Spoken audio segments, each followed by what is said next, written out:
ನಮಸ್ಕಾರ. ಈಗಾಗಲೇ ತಮಿಳುನಾಡಿನಲ್ಲಿ ಜೋಸೆಫ್ ವಿಜಯ್ TVK ಕಟ್ಟಿ 1 ವರ್ಷದ ಅವಧಿಯ ಒಳಗಡೆ ತಮಿಳುನಾಡಿನ ಜನರ ಮನವನ್ನು ಗೆದ್ದು 100ಕ್ಕೂ ಹೆಚ್ಚು ಸೀಟುಗಳನ್ನು ತನ್ನ ಪಕ್ಷದ ಮೂಲಕವಾಗಿ ಗೆಲುವು ಸಾಧಿಸಿ ಸ್ಪರ್ಧಿಸಿರುವ 2 ಕ್ಷೇತ್ರಗಳ ಪೈಕಿ 2ರಲ್ಲೂ ಕೂಡ ದೊಡ್ಡ ಅಂತರದಲ್ಲಿ ಗೆಲುವನ್ನು ಸಾಧಿಸಿ ಮಿತ್ರ ಪಕ್ಷಗಳ ನೆರವಿನೊಂದಿಗೆ ಬಹುಮತ ಸಾಬೀತುಪಡಿಸಿ ಈಗ ಅಲ್ಲಿಯ ಮುಖ್ಯಮಂತ್ರಿಯಾಗಿ ಅಧಿಕಾರವನ್ನು ಆರಂಭಿಸಿದ್ದಾರೆ. ಆದರೆ ಯಾವಾಗ ವಿಜಯ್ ಅಲ್ಲಿ ಗೆದ್ರೋ ಕರ್ನಾಟಕದಲ್ಲಿ ಒಂದು ಪ್ರಶ್ನೆ ಶುರುವಾಯಿತು. ಉಪೇಂದ್ರ ಅವರು ಕೂಡ ಪಕ್ಷ ಕಟ್ಟೋದಕ್ಕೆ ಹೊರಟರು. ಅಲ್ಲಿ ವಿಜಯ್ಗೆ ಗೆಲ್ಲೋಕ್ಕಾಗತ್ತೆ, ಇಲ್ಲಿ ಉಪೇಂದ್ರ ಅವ್ರಿಗೆ ಯಾಕೆ ಗೆಲ್ಲೋಕ್ಕಾಗೋದಿಲ್ಲ? ಈ ಪ್ರಶ್ನೆ ಬಂತು.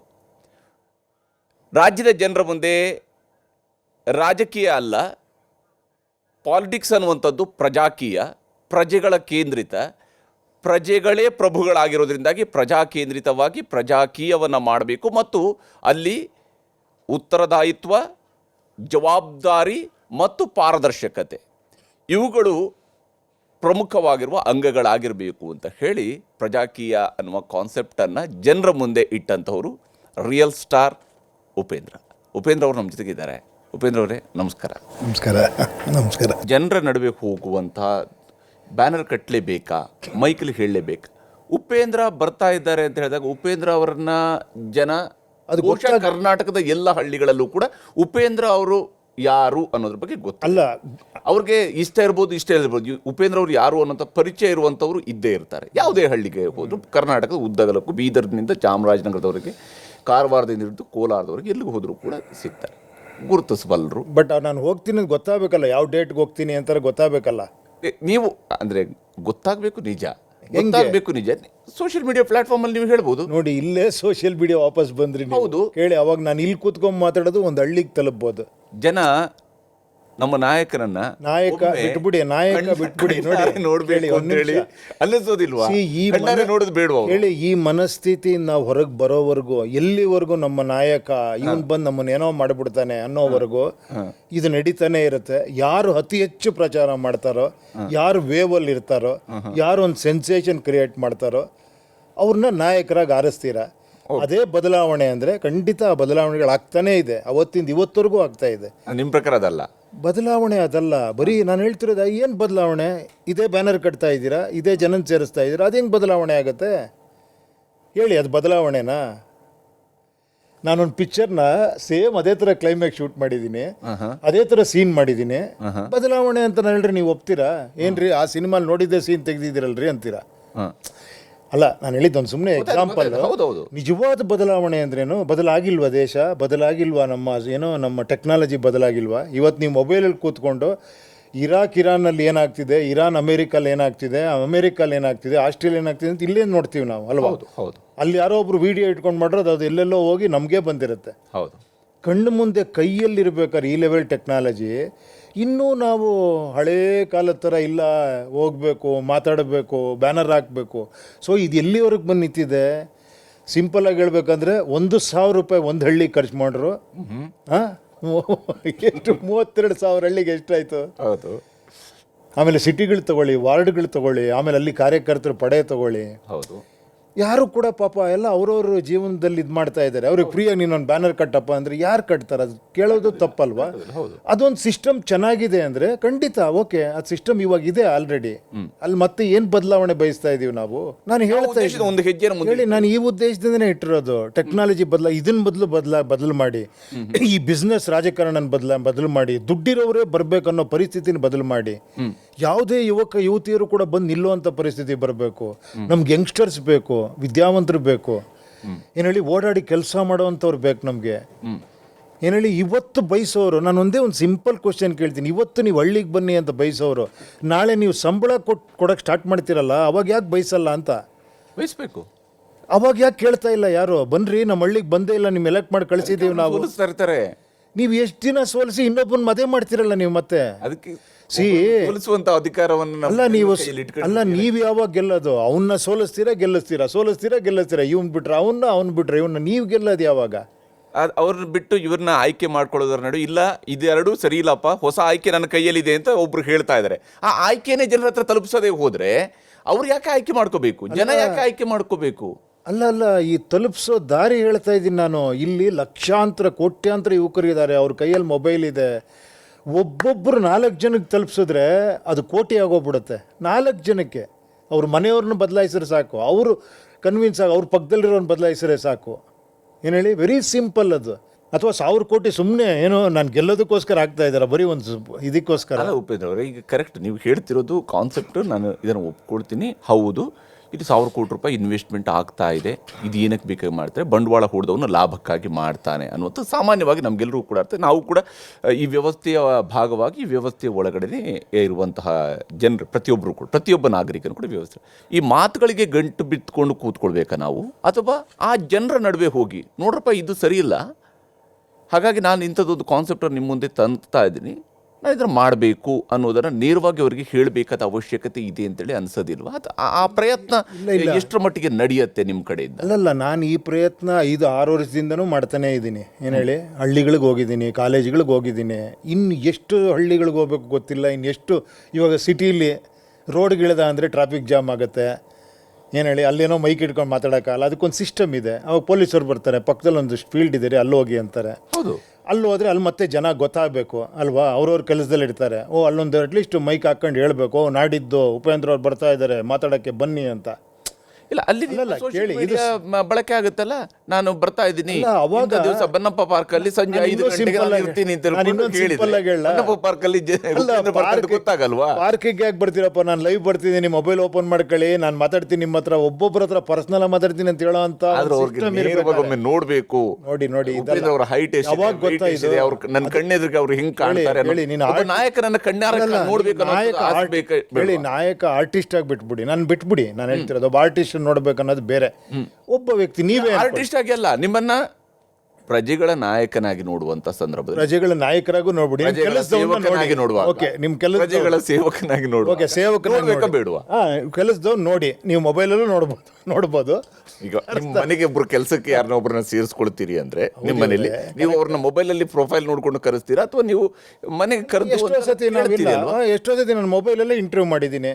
ಏನಪ್ಪ ಇದು, ನೀನು ಯಾರು, ನಿಂದು ಎಲ್ಲ ಇದೆಯಾ, ಡಾಕ್ಯುಮೆಂಟ್ಸ್ ಎಲ್ಲ ಇದೆಯಾ, ಓಕೆ ಈ ದಿನ ಬಾ ಅಂತ. ಓಕೆನಾ, ಬರ್ತಾರೆ. ಆಮೇಲೆ ಒಂದ್ಸತಿ ಪರ್ಸನಲ್ ಮಾತಾಡ್ತೀವಿ, ಅದು ಮನೆ ವಿಷಯಕ್ಕೆ ಹೇಳಿ, ಸಣ್ಣ ಮನೆ ವಿಷಯಕ್ಕೆ. ಇದು ಇಷ್ಟು ದೊಡ್ಡ ಸ್ಟೇಟು ನೇಷನ್ ತಗೊಳ್ಳಿ. ನಾನು ಕೇಳ್ತೀನಿ, ಇದನ್ನೇ ಒಂದು ಕ್ವಶನ್ ಕೇಳ್ತೀನಿ ನಾನು ನಿಮ್ಗೆ, ಅದನ್ನ ಕೇಳ್ತಾ ಇರೋದು. ನೀವು ಯಾವತ್ತಾರ ಇದನ್ನ ಯಾಕೆ ಬಯಸಿಲ್ಲ? ಎಲೆಕ್ಷನ್ ನಿಮ್ಮ ಪ್ರಕಾರ ಗೆದ್ರ ಮೇಲೆ ಎಷ್ಟು ಹಳ್ಳಿಗೆ ಬಂದಿದ್ದೀರಾ ನೀವು, ಎಷ್ಟು ಜನಸಂಪರ್ಕ ಮಾಡಿದ್ದೀರಾ? ಯಾರು ಕೇಳ್ತಾನೆ ಇಲ್ವಲ್ಲ ಅದನ್ನ. ಬೇಡವೇ ಅದು. ನಾನು ಅಲ್ಲಿ ಹೋಗಿ ಜನರನ್ನ ಅಡ್ರೆಸ್ ಮಾಡಬೇಕು, ಅವ್ರಿಗೆ ನನ್ನ ಐಡಿಯಾವನ್ನು ಅವ್ರಿಗೆ ನೇರವಾಗಿ ಒಂದ್ಸಲ ಹೇಳಬೇಕು ಅನ್ನುವಂಥದ್ದು ಯೋಚನೆ ಬಂದಿತ್ತು, ಅಥವಾ ಅದು ಬಂದಿದ್ರೆ ಯಾವ ಕಾರಣಕ್ಕೆ ಅದನ್ನು ಬೇಡ ಅಂತ ಹೇಳ್ಕೊಂಡು ಡಿಸೈಡ್ ಮಾಡಿದ್ರಿ? ಇಲ್ಲ, ಒಂದು ಸಿಂಪಲ್ ಆಗಿ ಟ್ರೂತ್ ಹೇಳ್ಬಿಡ್ತೀನಿ ನಿಮಗೆ, ಓಕೆನಾ? ಇದ್ರ ಮೇಲೆ ಇನ್ನೇನು ಹೇಳೋಕ್ಕಲ್ಲ. ನಾನು ಗೆಲ್ಲಬೇಕು ಅಂದ್ಕೊಂಡ್ರೆ ನಾನು ಚೀಫ್ ಮಿನಿಸ್ಟರ್ ಆಗಬೇಕು, ನಾನೆಲ್ಲವನ್ನೂ ಬದಲು ಮಾಡ್ತೀನಿ ಅನ್ನೋ ನನ್ನೊಳಗೆ ಒಂದು ಇದ್ದಿದ್ರೆ ನಾನು ನೀವು ಹೇಳೋದೆಲ್ಲ ಮಾಡ್ತಿದ್ದೆ, ಅದು ರಾಜಕೀಯ. ಓಕೆ, ನಾನು ಪ್ರಜಾಕ್ಕೆ ಏನು ಹೇಳ್ತಿದ್ದೀನಿ, ನನ್ನ ಕೆಲಸ ನಾನು ಮಾಡ್ತೀನಿ. ನಿಮ್ಮ ಜವಾಬ್ದಾರಿನೂ ಇದೆ ವೋಟ್ರಾಗಿ. ಅಟ್ಲೀಸ್ಟ್ ನೀವು ಹೇಳ್ಬೋದು, ಆ ಥರ ಯಾರು ನಮ್ಮಲ್ಲಿ ಇಂಟೆಲಿಜೆನ್ಸೇ ಇಲ್ಲ, ಏನು ಜನ ಯಾರು ಸರಿ ಇಲ್ಲ, ಜನ ತುಂಬ ಇದ್ದಾರೆ. ನಾನು ನಂಬಿಕೆ ಇದೆ, ಯಂಗ್ಸ್ಟರ್ಸ್ ಇದ್ದಾರೆ. ನಾನು ಅಂಥವ್ರಲ್ಲಿ ಕಳ್ಕಳಿಯಾಗಿ ಕೇಳ್ತೀನಿ, ನಿಮ್ಮ ಜವಾಬ್ದಾರಿ ತುಂಬ ಇದೆ. ನಾನು ಹೇಳಿ ನೀವು ಖರ್ಚು ಮಾಡಿಬಿಡಿ ಅಂತ ಹೇಳ್ತಾ ಇಲ್ಲ, ನಿಮ್ಮ ಟೈಮ್ ವೇಸ್ಟ್ ಮಾಡ್ಕೊಂಡು ಮಾಡಿಬಿಡಿ ಅಂತ ಹೇಳ್ತಿಲ್ಲ. ದಿನಕ್ಕೊಂದು 5 ನಿಮಿಷ ಅಥವಾ ವಾರಕ್ಕೊಂದು 10 ನಿಮಿಷ ಒಂದು ವಿಡಿಯೋ ಮಾಡಿ, ನಿಮ್ಮ ಪಕ್ಕದಲ್ಲಿರೋರ್ಗೆ ಹೇಳಿ ಈ ವಿಚಾರ ಚರ್ಚೆ ಮಾಡಿ, ಪೊಲಿಟಿಕಲ್ ಅವೇರ್ನೆಸ್ ಬೆಳೆಸ್ಕೊಳ್ಳಿ. ನಿಮ್ಮಿಂದ ಮಾತ್ರ ಬದಲಾವಣೆ ಸಾಧ್ಯ, ನನ್ನಿಂದ ಸಾಧ್ಯ ಇಲ್ಲ ಅಂತಲೇ ಹೇಳ್ತೀನಿ. ಆ ಬದಲಾವಣೆ ತಂದರೆ, ಅವ್ರೇನರ ಆ ಬದಲಾವಣೆ ತಂದರೆ, ನನಗೊಂದು ಕೆಲಸ ಕೊಟ್ಟರೆ, ನೀವು ಏನೇನು ಕೇಳ್ತೀರಿ ಎಲ್ಲವನ್ನೂ ಮಾಡ್ತೀನಿ ನಾನು. ಜನರ ಸೇವಕ, ಜನರ ನಾಯಕ, ಜನರ ನಡುವೆ ಬರಬೇಕಾದ ಅವಶ್ಯಕತೆನೇ ಇಲ್ವಾ ಹಾಗಾದರೆ? ಅಲ್ಲ, ಇಲ್ಲಿದೆಯೇ ಇಲ್ವೋ? ಈಗ ನಾನು ಹೇಳ್ತಿರೋ ಕಡೆ ಅವಶ್ಯಕತೆ ತುಂಬ ಇದೆ, ಕರೆಕ್ಟ್ ಅಲ್ವಾ? ಇವಾಗ ಒಂದೆಲ್ಲೋ ನಾವು ಎಷ್ಟೋ ಕಡೆ ನೋಡಿದ್ದೀವಿ, ಎಲ್ಲೋ ಚಾವಡಿ ಎಲ್ಲ ಕಿತ್ಕೊಂಡ್ಬಿಡ್ತಿದೆ, ಮಕ್ಕಳೆಲ್ಲ ಹೊರಗೆ ಕೂರಿಸಿದ್ದಾರೆ ಸರ್ಕಾರಿ ಶಾಲೆಗಳಲ್ಲಿ ಅಂತ. ಹಂಗಂತ ಚೆನ್ನಾಗಿಲ್ಲ ಅಂತಲ್ಲ, ಅದ್ಭುತವಾದ ಶಾಲೆಗಳು ಇದೆ ನಮ್ಮ ಕರ್ನಾಟಕದಲ್ಲಿ, ಚೆನ್ನಾಗೂ ಮಾಡಿದ್ದಾರೆ. ಎಲ್ಲೋ ಒಂದು ಕಡೆ ಚೆನ್ನಾಗಿ ಇಲ್ದಿರೋ ಕಡೆ, ಯಾಕಂದರೆ ಎಲ್ಲವೂ ಚೆನ್ನಾಗಿದ್ದ ಬದಲಾವಣೆ ಬಯಸೋದೇ ಇಲ್ಲ ನನ್ನ ಪ್ರಕಾರ ಜನ. ಇನ್ಮೇಲೆ ನಾನು ನಿಂತ್ಕೊತೀನಿ ಎಲೆಕ್ಷನ್ಗೆ. ನೀವು ಸೀರಿಯಸ್ನೆಸ್ ಬೇಕು ಅಂದರೆ ನೀವು ನಿಲ್ತೀರಿ, ನಾನು ನಿಲ್ತೀನಿ. ಇನ್ನು ಯಾವ ಥರ ಸೀರಿಯಸ್ನೆಸ್ಸು? ನೀವು ನಿಲ್ತೀರಿ ಅನ್ನುವಂಥದ್ದೇ ಮೊದಲ ಸೀರಿಯಸ್ ಆಗಿರ್ಬೇಕಾಗಿದೆ. ಯಾಕಂದ್ರೆ ಉಪೇಂದ್ರ, ನೀವು ಹೇಳಿದ್ದೇನು, ಹೌದು ನೀವಾಗಿನೇ ಆಯ್ಕೆ ಮಾಡ್ಕೊಳ್ತೀರಿ, ಆವಾಗ ಹಿಂಗ ಇಲ್ಲ ಅದನ್ನು ತಪ್ಪಾಗಿ ಅರ್ಥೈಸ್ಕೊಳ್ಳಾಯ್ತು. ಏನು ಗೊತ್ತಾ, ನಾನು ಏನಕ್ಕೆ ಗೊತ್ತಾ, ಫಸ್ಟ್ ಆಫ್ ಆಲ್ 5 ವರ್ಷ 6 ವರ್ಷ ನಾನು ಯಾಕೆ ನಿಂತ್ಕೊಳ್ಳಲ್ಲ ಅಂತಿದ್ದೆ ಅಂದರೆ, ಮತ್ತೆ ಉಪೇಂದ್ರ ಬಂದಿದ್ದಾರೆ, ಉಪೇಂದ್ರಂಗೆ ಓಟ್ ಹಾಕ್ಬಿಟ್ರೆ ಏನೋ ಆಗೋಗ್ಬಿಡುತ್ತೆ, ಅದು ಬೇಡ. ಮತ್ತೆ ಉಪೇಂದ್ರ ಒಬ್ಬ ಫೆಮಿಲಿಯರ್ ಪರ್ಸನ್ನು, ನೋಟೆಡ್ ಪರ್ಸನ್, ಒಬ್ಬ ಸೆಲೆಬ್ರಿಟಿ, ಬೇಡ ನೋಡೋಣ ಜನರಲ್ ಅದು ಬರುತ್ತಾ ಅಂತ ಒಂದು ಪ್ರಯತ್ನ ಪಟ್ಟೆ ಅಷ್ಟೇ ನಾನು. ಈಗ ಒಂದು ಸಿನಿಮಾ ತುಂಬಾ ಚೆನ್ನಾಗಿದೆ, ಜನ ಅದಕ್ಕೆ ಹೋಗ್ತಿದೆ ಅಂತ ಕೂಡ ಇನ್ನೊಬ್ರು ಸಿನಿಮಾ ಮಾಡಿದ್ರೆ ನಿಲ್ಸಿಲ್ಲಲ್ಲ ಉಪೇಂದ್ರ ಅವರು. ಅಲ್ಲ ಹಂಗಲ್ಲ, ನಿಮಗೆ ಕೇಳಿ, ಒಂದು ಸಿನಿಮಾ ಮಾಡಿದ್ದೀನಿ ನಾನು, ಅದು ಮೌತ್ ಪಬ್ಲಿಸಿಟಿ ಆಗಬೇಕು, ನನ್ನ ಕೈಲಾಗಿರೋಷ್ಟು ಪಬ್ಲಿಸಿಟಿ ಮಾಡಿದ್ದೀನಿ ನಾನು. ಹೌದು, ಮೌತ್ ಟು ಮೌತ್ ಪಬ್ಲಿಸಿಟಿನೇ ಸಿನಿಮಾಗಳನ್ನ ಕಾಪಾಡೋದು. ನೀವು ಎಷ್ಟೇ ಪಬ್ಲಿಸಿಟಿ ಮಾಡೋದು, ಹೌದು, ಇಲ್ಲಪ್ಪ ಆ ಸಿನಿಮಾ ತುಂಬಾ ಚೆನ್ನಾಗಿದೆ ಅಂತ ನಿಮ್ಮ ವಿಚಾರಗಳು ನಿಮಗೆ ಬೇಕು ಅನ್ಸಿದ್ರೆ, ಯಾಕಂದ್ರೆ ಅಲ್ಲೊಂದು ಸಿನಿಮಾ ಇದೆಯಲ್ಲ, ಮೌತ್ ಪಬ್ಲಿಸಿಟಿ ಯಾವಾಗ ಶುರು ಆಗುತ್ತೆ? ಅಲ್ಲ ಹೌದು, ಸಿನಿಮಾ ಬಂದು ಒಂದು 10 ಜನ ನೋಡಿದಾಗ. ಅಲ್ಲ ಅದಕ್ಕೆ ನಾನು ಗಾಂಧಿ ಭವನದಲ್ಲಿ ನಾನು ಪಕ್ಷ ಸ್ಟಾರ್ಟ್ ಮಾಡಿದ್ದು. ನಾನು ಸೀರಿಯಸ್ ಇಲ್ಲ ಅಂದ್ರೆ ಪಕ್ಷ ಮಾಡ್ತಿರ್ಲಿಲ್ಲ, ಸುಮ್ಮನೆ ಕೂತ್ಕೊಂಡು ನಿಮ್ಮ ಹತ್ರ ನಾನು ವಿಚಾರಗಳು ಹೇಳ್ತೀನಿ, ಈ ಥರ ಒಂದು ಪಕ್ಷ ಬಂದರೆ ಚೆನ್ನಾಗಿರುತ್ತೆ. ಇಲ್ಲ ನಾನು ಪಕ್ಷನ ಹೋಗಿದ್ದೀನಿ, ಡೆಲ್ಲಿಗೆ ಹೋಗಿ ರಿಜಿಸ್ಟರ್ ಮಾಡ್ಕೊಂಡು ಬಂದಿದ್ದೀನಿ. ಹೌದು, ಮುಂಚೆ ನಾನೊಂದು ಪಕ್ಷ ಮಾಡಿದೆ, ಆ ಟೈಮಲ್ಲಿ ಯಾಕಾಗಲಿಲ್ಲ ಅಂದರೆ 224 ಜನ ನಿಲ್ಸಿದ್ವಿ, ನಿಮಗೆಲ್ಲ ಗೊತ್ತಿದೆ. ಅವರು ನಾನು ಟಿಕೆಟ್ ನಾನೇ ಕೊಡ್ತೀನಿ ಅನ್ನೋಕೆ ಶುರು ಮಾಡಿದ್ರು.